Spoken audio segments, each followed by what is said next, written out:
Iggy Pop. When he puts the glasses on, he becomes Jimmy or James. Frank Infante is with Iggy Pop.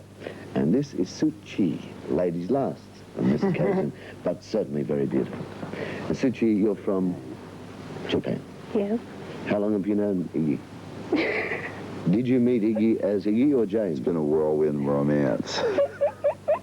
How did you meet, actually? Were Do you you want wearing to your talk to us? glasses? What? Were you wearing your glasses at the time? No, I just picked her out of the crowd. I said, give me that one. And then I put on my glasses, and when we met, I was Gentleman Jim, you know. Right, and you were glad, I would imagine. Oh, yes, I'm doing very well, yeah. Can I speak to Jimmy? Can we Yeah. just so that the people at home Oh, understand Sushi, please, thank what we're you. doing here? Yes. Jimmy, you were quoted in the newspapers on the weekend as saying that you pick your audiences 2 years ahead. Like my nose. Is that true? Well, yeah, you know, I like to weed out the malcontents, you know, and, you know, yeah, I like people who have money and are healthy and have a bit of a future. Right. Because they spend more. Reagan's been great for business. Well, it's true. It's true. Any American will tell you. Any American rocker will tell you. Reagan's been terrific for business because the promoters are investing again. Right. The youth clubs are just well, spawning. Right. Booming. They're booming. They're booming. Breaking They're out or whatever. spawning. Yeah. Well, yeah. They break out too. Yeah. That's odd. Because they're The really pimple. Real youth clubs. I haven't had a pimple in a while, and that's worrying me. I like that it's a bit Jerry Lewis. Yeah, yeah. You know what I mean? Well, yeah. How do you pick your audiences? What are your guidelines? My criteria, well, I like them to look really good. You know, in Tokyo, we had the best, the finest. I mean, they have to be good looking. Yeah. They have to wear. They have to dress nicely, but not too hip. I don't like that. Right. I weed those right out. And most of all, they have to have, as I said, money, youth, and a future. So was it what you were doing Now, when you were youth, here last mind you, time? I've got youth. You know. Yeah. On my left. Right.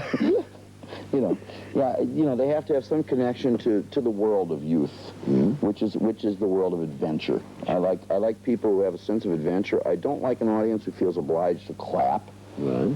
You know, sometimes I tell them, stop, shut up, no more clapping, please. You know, and they will. But that's not good. They should have thought of that. You're right. They should have thought of that already. But once you tell them that, and think, oh, we can clap, we cannot clap, we can do what we want. I like people to have their own expression, because then, see, like, I like to look at my audience and learn them to dance. Right. I like to look out there and learn a dance I didn't know before. Uh-huh. So you're learning when you're working. Exactly. That's, Now, learn while you learn and plan, sort of thing. My father was a teacher. You just don't talk to me, will you? You just never stop. Were you, can I pin you on that one, were you looking at our audiences last time you were here and checking whether these would be suitable people to work with? Absolutely not. No, because I can't judge. Oh my God, I can't judge it. I can't judge an audience objectively in that sense. It has to be through experience. I have to be up there working myself. You know, and I was just entirely frustrated the last time here because I was out promoting and I couldn't get up and do what I do, you know. Do you do a lot of touring overseas, like when you go back? I've been touring constantly for 6 years. I'd not done a tour in my life until I was nearly 30, when Harry Bowie decided to, to let's go on tour and I'll play piano. Oh, well, all right. You know, and that was your first? That was my first tour. It got done 2 days before my 30th birthday, and it was like, I'd always been in the greatest bands in rock, you know, that everybody now recognizes, but we could never get a tour. We could get weekend gigs at the best. Right. And so it was like, wow, you mean I'm doing what the big boys do? Yeah. Now that I do it, I'm not thrilled with it. You're not? No, it's caused me endless pain. But Seriously? don't you have something to say? Yeah. No, it's been great. Well, we'll skip him for a second. All right. Frank, that was your big chance. No. I was going to ask you about touring, obviously back now with Iggy, but with Blondie. Did you enjoy those days? No. What were the problems? No, yeah, well, sometimes they were good, you know. We just used to have a fight every day, and, you know, that was fun for a while, but then it got boring, you know. What brought the end to the group? What was the problem? I don't know. Debbie wanted to be a wrestler. That's it. That's what she's doing at this moment, isn't Yeah. she? You know, Yeah. is it a movie or an acting bit or something? I don't know. You don't Maybe know? you could tell me. I don't know. I just know she Someone- she wanted to be a wrestler, and that's it. She did a play as far as. And in that, she is a wrestler. What can Right. you do? Yes. Do you know what the other guys are doing in the group? Okay, Clem and Nigel are in a band called Checkered Past, and I was with that band for about 2 dates, and then simultaneously I was doing this. Right. So we went around the world, and those guys are still in New York somewhere. How did you meet Iggy? And I don't know how did I know how we met. We met at Plaza Sound. Right. When you'd first joined Blondie, and then you called we us about said 10 years later. Yeah, well, we said says, I want to work with you. You know, it's Yeah. like we just liked each other's style of work, sort of thing, and we always well. Just get on. Is this the first time that you've toured with Iggy, or is it third? Well, yeah, it's the third. This one's about Could have been the third. fifth or the second, but I was prompted by my manager. This is the third. We've been doing this since October. It seems like anything. And you did a warm-up thing in Hawaii, didn't you? So Yeah, it was that really because you warm had a there. break from the It was road? really warm, yeah. What do you want anyway? Australia. Why did you choose Hawaii?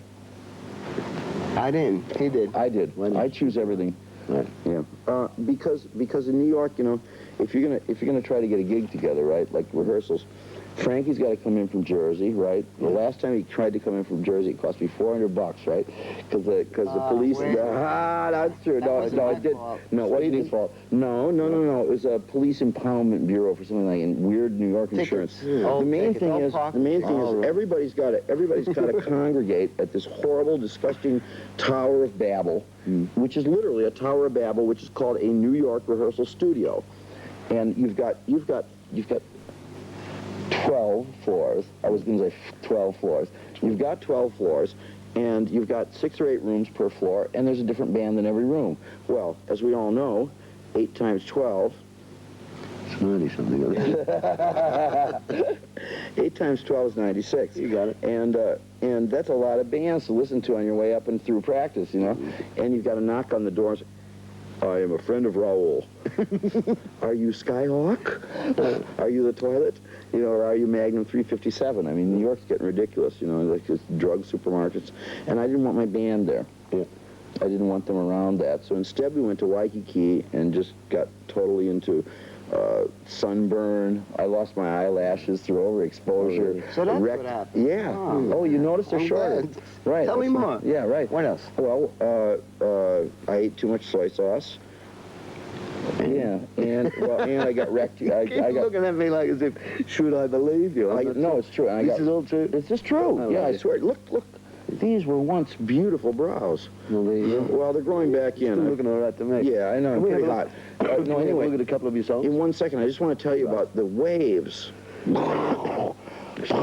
Destroying you at places like Sandy Beach, you know, and Wakakahoyudoingi, Beach, and I got destroyed, you know. And So then that it was Japan. and then now it was Australia. on to Japan. Can we hold you here for a while and chat a little longer after we have a look at first, like a mosquito and then dog feed? You're playing them, all right.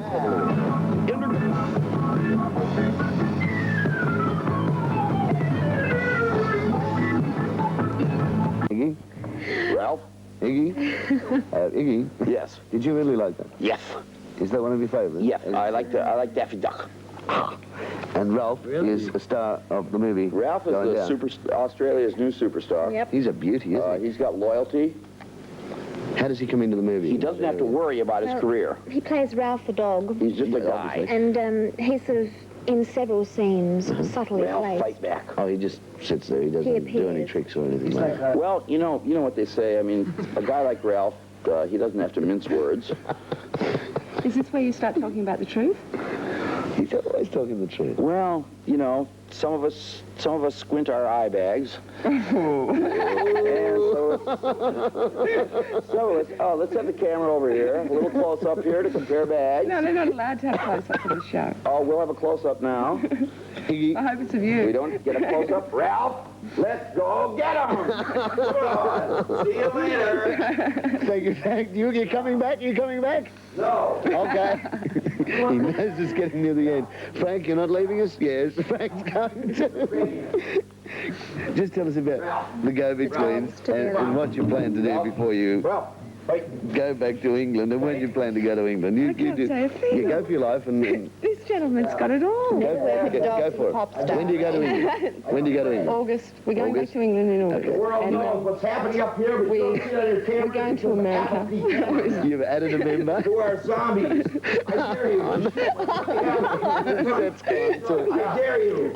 But you won't shoot it, will you? They'll wait until he blocks. So, Iggy Pop, shut up! Iggy, we're going to have to go. Thank you very much for being on the show. Thank you, Frank. Thank you, Suchi. I don't really believe it. I've seen it with my own eyes, but I don't really believe it. Thanks, Stacey. Thank you, darling. Good luck with the movie. I hope it's a boomer. They're called upstaging. Never work with dogs, animals, kids, or whatever. See you, mate. And thank you, darling. Good luck with the go-between. Iggy Pop will be working in Sydney.